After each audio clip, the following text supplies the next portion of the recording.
You can be you can be the best at what you are, but if you don't have a good team, it doesn't matter because you get to a certain point in your career or in sports or whatever it is that you're doing.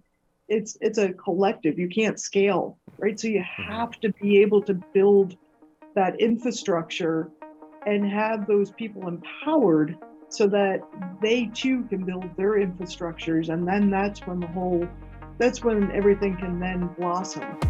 The Industrial Sage Executive Series, sharing the stories behind game changing executives, their organizations, and insights into today's industry challenges. Well, hello and welcome to today's Industrial Sage Executive Series. I'm Danny Gonzalez, and today I'm joined by Dee Cusack, who is the Chief Technology Officer at Dematic. Dee, thank you so much for joining me today on the Executive Series.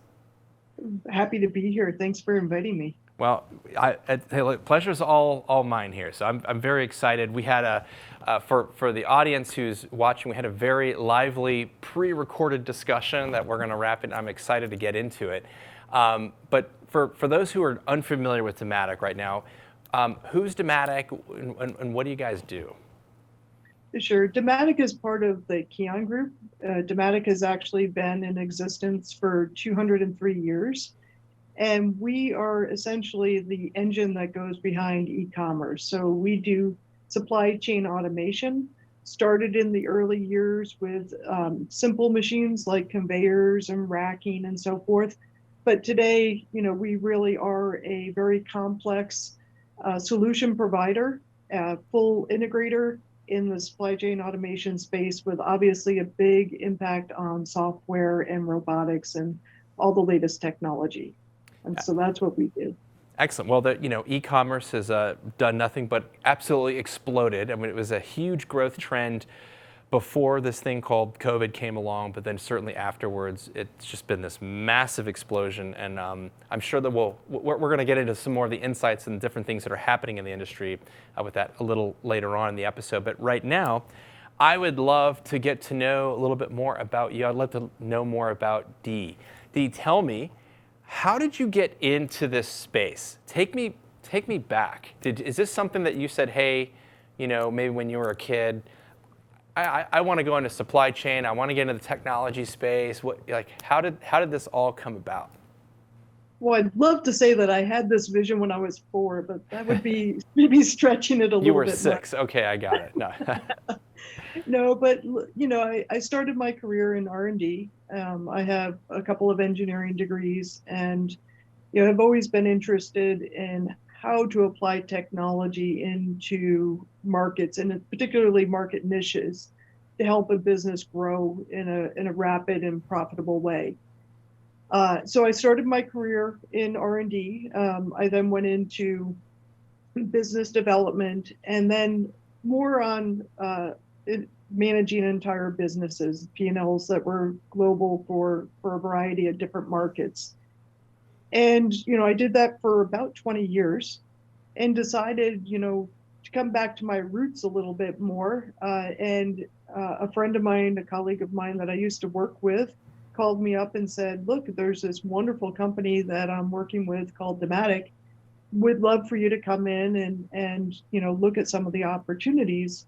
And so the opportunity to go and lead the technology in a meaningful way, particularly with the software that the company had, and to really develop a strategy to help the company grow in a sustainable way, but also bring our solutions to the next level, was really compelling for me. And as I started to learn more about the company and the industry, I started to get more and more excited about it. And just coincidentally, you said, e-commerce exploding. I joined Dematic just about the time that the lockdown started with COVID. So I can tell you it's been an exciting ride, really trying to keep up with the pace of the market, but also the changing demands in the marketplace, since being part of Dematic. And I just can't say enough good things about, the industry, the company, and some of the path forward and what's coming ahead. Oh, what's fascinating that you jumped on right before COVID. I mean, what a time to jump into a company like Dematic at that time, because we know that the trends were clearly pushing towards e-commerce and the need for automation, robotics, AI, all this technology was coming in, and there was a need for it and a clear growth trend. But then certainly thereafter, I mean, nuts. I mean, it just went crazy. So you said, so what's wrong, lockdowns were in March. You started February, March-ish? I started in March. That's right. Oh my And gosh. and so just about the time that the lockdown started. So, as you said, a lot of the trends were present before COVID, but what happened with our customer base was that everything got accelerated, right? The need for how do you work, everyone was putting demand on e-commerce, Hmm. and people were working remotely, so we had to figure out how to do a lot of things remotely that we used to do in person. At the same time, enabling new capabilities for our customers so that they could then service their customers, right? So it was a very challenging but very fun time to be part of the business. You had to be very agile, very nimble in terms of your thinking, which, I mentioned earlier, Dematic is 203 years old. We've been doing certain pieces of the business for a long time, but it was a very conservative business. Now all of a sudden interject, this crisis, and now people need to apply their thinking in a slightly different way. It was really exciting to see it come together. Absolutely. Well, and slightly, and then in other areas completely radically different. I mean, as you mentioned, it was interesting, not just from internally from an organizational standpoint. Having that thinking shifted, and you mentioned the whole work from home idea, and how do we transition that? But at the same time, in an industry where your customers are, same, exact thing. How do we shift that for them as well? And also, oh, by the way, I think the numbers we're saying in 2020, e-commerce growing by 40%, Mm-hmm. and you have segments that have never really done this, or they were starting to do pilot programs, and then said we have to accelerate this. Exhilarating to say the least. It was, but I would say one of the cornerstones of Dematic has always been an entrepreneurial spirit. Mm. So I think everyone approached it in the way of, well, how can we make it work? But things, China is still closed to a lot of travel externally, right? So a lot of things that were normal ways of doing business, we had to find different ways to accomplish the same criteria. So, how do you lend expertise? Well, now you do it virtually. Hmm. Now people start seeing on a screen the same picture, but through virtual goggles, and it was just a different way of experience. It taught everyone how to be a little bit more creative Yeah. in terms of how do you accomplish a task. Absolutely. I love how you said that, the entrepreneurial spirit, because that's something that's not, when you talk about bigger organizations, corporations, it seems they tend to trend opposite, actually the exact opposite of that. So I think that's definitely a great silver lining of something we've learned. But if that was already part of the culture to begin with, then that sounds, there was a lot of insights and innovations that came because of that was already instilled in the culture. But I don't want to dwell too long on the whole COVID change and everything. I'd like to learn a little bit more though too about you and your background. One of the questions that I love hearing answers from executives is just sort of throughout your career journey. You've obviously seen a lot. We're just talking about obviously some big changes, but throughout your journey, typically there's a lot of people that have big influences on your career, both positive and negative. But we're going to focus on the positive side. Could you share a story of somebody that has made a measurable impact in your career? I know there's a lot probably, but maybe if there's one, I even say two that come to mind that you could share with me. Sure. So many people have had an impact on me in a positive way. And I tend personally to always look at an experience and try to learn something from it. So, even just sitting in a conference room, I'll look at who's effective and who's not effective with what they're doing. And I'll try to learn from the people that are effective, but also for the people that aren't effective. I think as this is going on, and I replay it later on, which is, how can I apply some of those same learnings to me? But one person that I'll call out, and I could call out 10 easily without thinking about it, was a leader of mine. I worked for him while I was at ABB. I worked for him for a number of years. And, he was masterful at not only the way that he interacted with customers, but the way that he interacted with people in general. Like you just, if you met him, you would say he just enjoys people. And he's so effective at building teams and building common alignment around with people. And he was such a positive influence with me. And one day I said to him, not everyone has your same gift to go up and to compel an audience with such ease. And, it just comes so naturally to you, and you're just so good at it. And he said to me, he goes, yeah, what you didn't see is last night in my hotel room, I was practicing for 6 hours. And he basically taught me through a number of different lessons as I learned with him, watching how he really helped align his teams. And these were all pretty strong leaders that, all had very unique ideas. But what he taught me was, this doesn't happen. Nobody gets there by accident. What it takes is hard work and alignment and really getting the right people and understanding how they can work effectively together. And, it's a lesson that, I've learned through, playing sports as a kid and so forth, but he really brought it home and applied it in also a corporate environment where, again, there are people that are good at it. He was masterful at it.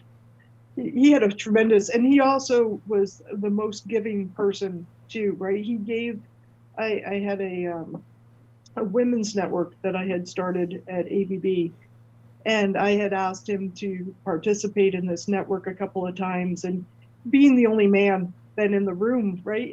And he was always so gracious with his time and his mentoring that, again, it was all about the people, and it teaches you that, your objectives are one thing, but you really need to invest in the people. And I always watched him a lot and tried to apply that to my own self. And am I meeting the same standard? Did people say the same? That's fascinating. I love that. Especially how you were talking about how you said, maybe on the outside, you said that it kind of came across as just his ease of being able to instill that vision and out there. But yet, he was saying, well, yeah, but here's really what was kind of going on over here. And I think that's actually really critically important, especially in today's day and age. When you look at things like LinkedIn, for example, when you look at social, and you can say, oh yeah, well that's a Facebook and Instagram and TikTok thing. Same thing is happening on LinkedIn, on professional platforms, and there's these images that are being projected of people. And I think there was actually a really interesting stat to kind of connect this, is that actually, there's the conversation's kind of, it's going to have an interesting connection here. But when we look at with the pandemic and all shifts that have happened, there was an interesting stat talking about mental health with executives that actually, and there was a very high number actually of executives that were struggling. And I think that because of like LinkedIn and some of these different areas that we have to project that, oh, everything is great and it's amazing, that you lose sight of like, that's what you're seeing over here, but actually this is what's kind of going on behind the scenes. And it's not something that you just automatically turn on and you have to work at it. And I think that's interesting when you're talking, hey, look, I was practicing this, I was going up, this isn't stuff that can happen overnight. And I think we all know this, But I think that there's this, sometimes you see different things and you're like, oh my gosh, wow, this person's doing this or that or whatever. And the reality of it is, to build teams, to build greatness, it's sort of slow and steady, and it takes, like you mentioned, hard work. It does, and I think, while people all work hard, it's also getting that right team, like having a good team. You can be the best at what you are, but if you don't have a good team, it doesn't matter, because you get to a certain point in your career or in sports or whatever it is that you're doing. You get to a certain point and it no longer becomes about what you can do. It's a collective. You can't scale, right? So you Mhm. have to be able to build that infrastructure and have those people empowered so that they too can build their infrastructures. And then that's when everything can then blossom. Right before that, it's just little bits of sunlight coming in. You really get the whole spectrum when everything comes together and is aligned. Absolutely. Oh, 100%. Well, okay, so outside of the hard work and making this alignment, what's one of the, like I said, there's a lot of things that you try to put into to play with what you've experienced with him. Is there another like concrete example and something that you try to implement in your leadership? So the other thing with him in particular was he was very bullish on the customer always has to be front and center. Hmm. And for you to be a good leader, you need to have, a significant amount of customer engagement, because that teaches you not only what that customer in the market needs, but it also teaches you how to be humble. It teaches you how to listen. It teaches you how to, then report back into your greater organization a pulse on what's going on and the priorities that you need to have.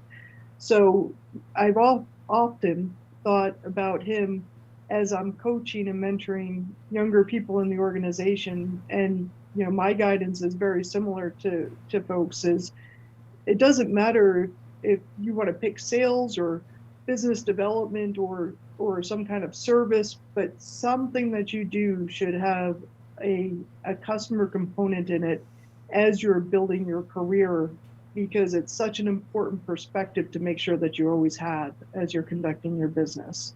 Absolutely, and you see this. There's a lot of this going on right now. It's been, for as long as business has been around, but even in the material handling, supply chain space, you see this a lot. There's a ton of money, being poured in from Silicon Valley, and we're talking about a lot of solutions. There's a lot of challenges, and a lot of companies are coming in saying, let's try to solve this. But we've seen a lot when you talk to product development teams and whatnot, that there's an excitement around the technology and all this stuff that's happening, and you start creating solutions on something you think, hey, this is great. We can, this is, look what we can do. But you go back and say, well, do we have, what's the voice of the customer here? Like, is there an actual addressable need that we're solving? Is this something that they say, yeah, this is a big problem and we need help with this? Or a lot of times it's, hey, we think this is great that we can do this. And there's a massive misalignment because we're not, like you mentioned, we're not getting close to the customer and listening and getting feedback. Absolutely right. And it's even connecting in with that customer when you're talking about like some of these new players in the supply chain automation space, because there are a lot. The market grew so quickly, during COVID, that it became a very attractive market. Mhm. And I think there are things to learn from that as well, right? In fact, some of the lessons I take out of that even today are, if you were looking at the market with a fresh set of eyes, would you solve the problem differently? Hmm. And so it's a different, if you sit back and think about it, it can make you think a little bit differently about maybe some of your own blind spots, having been in the market for a long time. But that connection with not only where customers' issues are today, and really listening hard to that for the day, for the here and now, but thinking about it, are those your issues today? What are your issues going to be a year and a half from now? Right? If we sit back and we think about it, collectively together, what does that look like? Because maybe part of how we can solve today also positions you for a year and a half from now or 2 years from now, because a lot of these customers, not all of them, but a lot of them have, significant capital expenditures that they're going to be making. And if we can think about it in the way of how do you phase this in, so what you're spending today isn't wasteful when you think about where you need to be years from now. How can you integrate all of that thinking? And that's where personally I get really excited to think about things in that dimension, because to me that provides my customer value, but it also gives my R&D teams a roadmap that is cohesive over a longer period of time, so we can think about learning along the way, but also elevating and transforming the way that the industry is operating today.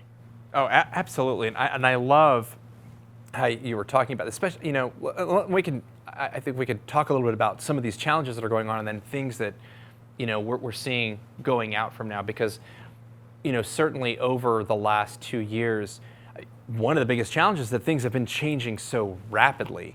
When you look at, okay, e-commerce just exploded, and then you had trying to forecast anything was crazy. Supply chain disruptions, and from a retail perspective, right now the story is that where there's too much inventory, because we had to put all these orders in ahead of time, and demand is skyrocketing, and then now we have inflation, and now consumers are coming down. Now we're sitting on all this. What do we do? And it just seems like things are way out of whack. Automation's exploding. Do we continue to do that?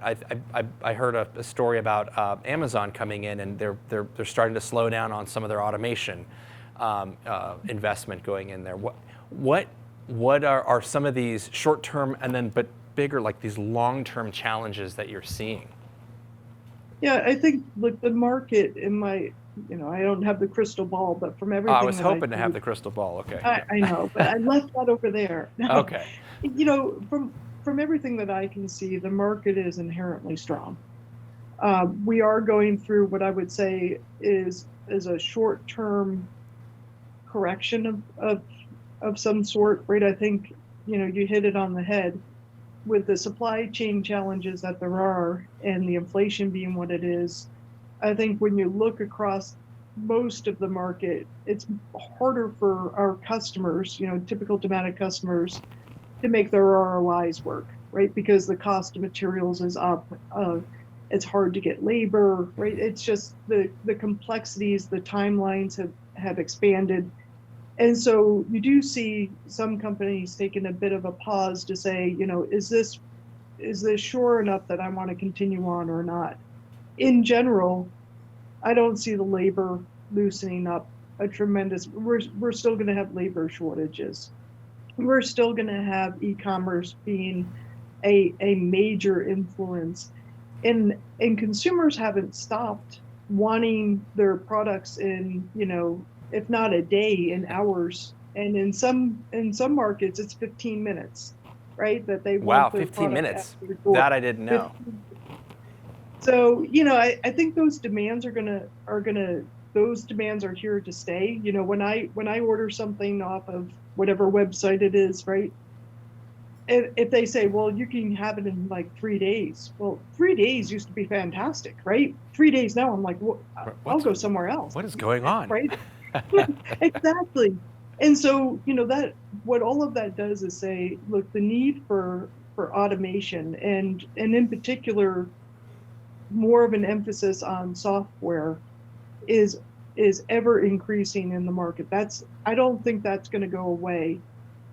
And I think as companies now are in a point where they're looking at their ROIs a little bit more closely, they're looking at their inventory a little bit more closely. I personally think that the way that we're going to solve that is for not only increased visibility across a particular enterprise's network, if you will, of locations, and whether it be warehouses or retail store or whatever, right, across their whole network of operations. it, it's not only having the visibility, but it's also being able to impact the supply chain. And I think of it in terms of today, everything goes in sequence. It starts with the supplier, then it goes here, then it goes here, then it goes here. If you can have enough connectivity that you can break the sequence and be nonlinear, Hmm. like take it out of that linear network right now Mm-hmm. and go nonlinear, then you can take a lot of waste out of the supply chain, not only in terms of building footprints, but in time, in gas, in number of trucks on the road. It really does start to impact things, and that's where I start to get really excited. And I think the need for that, what I just described, a couple of years from now, you're going to be sitting down and saying, how did we ever operate without Yeah. that kind of visibility and that kind of awareness? Because you won't be able to hit the customer demand if you don't have it. I think that piece of the market will grow much faster than even automating the manual warehouses. Because today, only 20% of the warehouses are automated across the globe. Hmm. So, when you think of it in those terms, yes, you have the big giants like Amazon, right, that are very automated, but the vast majority of warehouses today are not automated. So the available market is very, very large. Yeah, absolutely. And I don't not sure if I've heard that stat about warehousing. I know certainly when we talk about, let's say, like smart manufacturing, for example, which there's not exactly identified with that, but it's still 100% part of the supply chain there. Similar stories there, and there's big moves to digitization. As we move into that, one question I'm curious about in your mind. Mhm.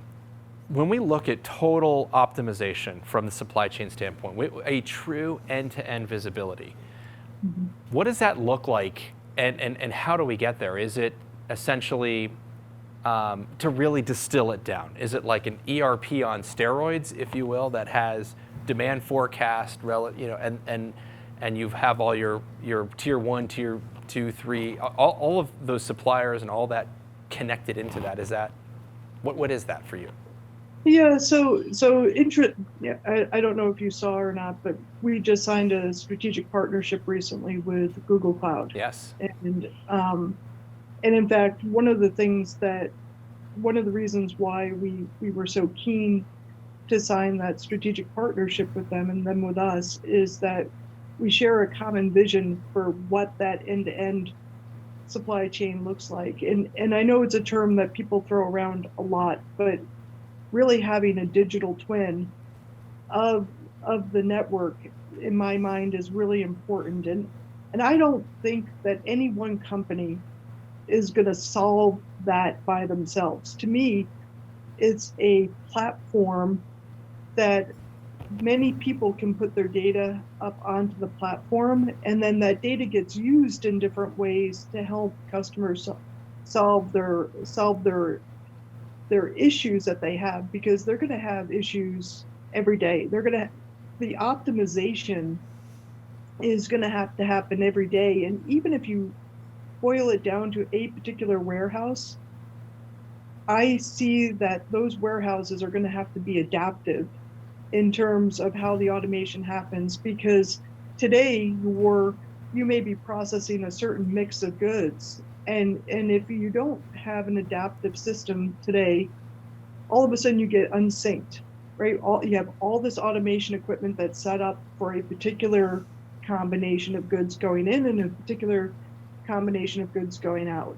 In the future, would it be nice and probably essential that that system adapts itself to the extent that it can, Mm-hmm. so that when oh, well, I now have to shift. Think about it in terms of, we had a large customer that bought a system from us pre-COVID, and they said, 80% of what we process in this very large automated location is going to go to our retail stores.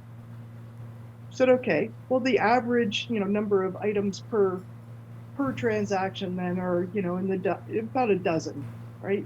5 to 15 kind of Mhm. number. When COVID hit, that whole way of going to market switched for them. And then e-commerce became a much bigger channel than retail was. So now all of a sudden people are ordering one or two at a time. Mhm. So the way that the whole system was sized and the capability of the system shifted overnight just based on the way that the order profile demands were coming through. That doesn't even change what they were buying, Yeah.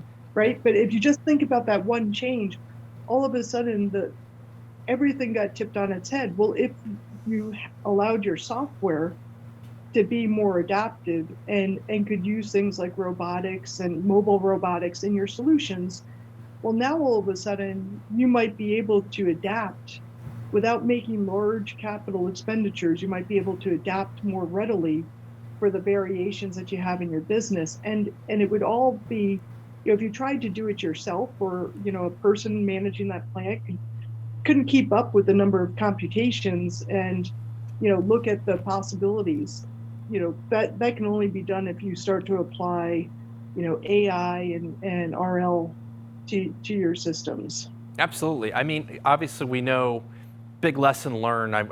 There's a lot of lessons, but I think and I think you touched on it a little bit before, was just the resiliency piece. Mm-hmm. The resiliency in terms of flexibility and the ability, like you mentioned, being able to go from larger orders, smaller orders. I think the term micro fulfillment, comes to play, and from warehousing, and you look at retail or grocers and e-com, and it's a blend now. It's turned into, the final mile is a mixture of a warehouse to a traditional, brick and mortar where customers come in and interact, and that now is really changing. A lot of people too, present company included, big behavioral change there. I Yeah. can't tell you the last time I don't walk into. I didn't really walk into stores too much before, but but now, I mean, you need to go to the grocery store to get something. Unless you make that order and you just pick it up, I just saved a ton of time. Hmm. I don't think we're going back from that. I don't think we're going back from that either. And I think and that's why I said the market might be doing a little bit of a correction right now, but I think the long term the long term is secure. The long term has a growth rate that I think is more sustainable too. I mean, a market can't grow at 40 some odd percent Year over year year. on year, right? Right. No, certainly not. And to clarify, when you're talking about looking at the market, are you talking specifically in the automation and warehousing space, or are you going more macro? A little bit more macro. Okay. I think, right, the market overall is continuing to grow, but still, in mind of what is automation, what is happening in the supply chain. Right. Well, I think the future is bright, and it's very exciting, as we continue to go to, and see. I think there's a lot that, to be honest, still there's a lot of new things that are going to come at us that we haven't seen as a result, of COVID. I think there's a lot of things that, as we start seeing demand shift and forecasts, and when we look at people reshoring and nearshoring, and just, I think there's still a lot that we're going to see down the track, and I think that resiliency and that flexibility is going to be just imperative for organizations going forward. But I think that companies like Dematic, and there's a lot of other players out there doing a lot of different things in many different areas. It's exciting to see that innovation happen, and not just from an R&D perspective, but also from an actual implementation. I think is fascinating to me. I couldn't agree with you more. And I think, look, the future, what I think COVID did to a lot of industry, supply chain automation included, is really challenge some of the business cases that people were using ahead of time. When you think about some of the technologies that have been available for some time, how can you reapply them into different spaces? But the core technologies weren't developed overnight, right? Those technologies have been viable for a period of time. We've just now learned as a community how to apply some of those technologies to solve some of the problems of today.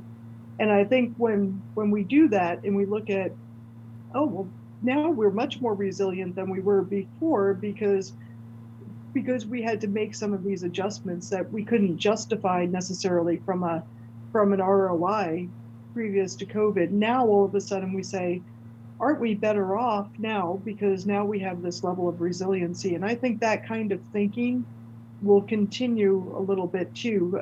I think there were a number of people that were in leadership positions that had never been in any kind of a downturn before, or had any challenges on a very wide level. Certainly COVID being global was very disruptive in a lot of ways, obviously in a lot of ways, but it gave people a chance to think about things in a slightly different way. Now all of a sudden it was, let's take this from a couple of different perspectives. I think it made all of us more resilient. Certainly, the whole work from home, just think about, what that did to allow, everyone across the globe to think about, how do you show up at work? It's a different way than they had been showing up at work, probably across the board for quite some time. Yeah, absolutely. Absolutely. And I think we're going to continue to see some of this, maybe not at the rapid pace that we saw the last 2 years, hopefully not anyways, but I think we will definitely see that. Dee, I have thoroughly enjoyed our conversation. And we could probably go on for another, I'd say 2 or 3 hours easy, because this is fascinating to me. But you've got a lot going on, we've got a lot going on, so we'll have to wrap it. Maybe we can do a follow-up here. But as we wrap, I'd love to give you the final word. What would you like to leave our audience with? Well, thanks very much. And look, I appreciate the time today and have thoroughly enjoyed it. I would love to come back and be a guest at a future time. I just leave you with this, if you have any interest, please go to Dematic.com and browse around the website and please contact us if you have any questions or want more information. Excellent. Well, Dee, again, thank you so much for your time. I know you're incredibly busy, and we're just very thankful for your time with us and sharing your insights and your story as well. Great. Thanks so much. All right. Thanks. Well, that wraps up today's Industrial Sage Executive Series. Great episode. I have lots of notes here, lots and lots of notes, and hopefully you do as well. So thank you for watching or listening if you are on one of the podcasts. Listen, if you're not subscribed, I highly recommend you go to industrialsage.com and subscribe so you don't miss great insights like this. And get a pulse on what's going on in the industry. Maybe it's directly related to what you're doing, maybe it's tangential, but there's a lot of changes happening, a lot of innovation, and this is going to help you sort of, keep your finger on the pulse of where things are going. So that's all I got for you today. Thank you so much. Be back next week with another episode on Industrial Sage. Thank you for joining us for this week's episode. Get notified every time there's a new episode by signing up for our email newsletters. You can also subscribe wherever you get your podcasts. And while you're there, please leave us a review so more industrial professionals can find us. Want us to tell your story? Go to industrialsage.com. This week's episode was produced by Rika Wiersma, filmed and edited by Optimum Productions, and our executive producer is Danny Gonzalez. Thank you for watching Industrial Sage.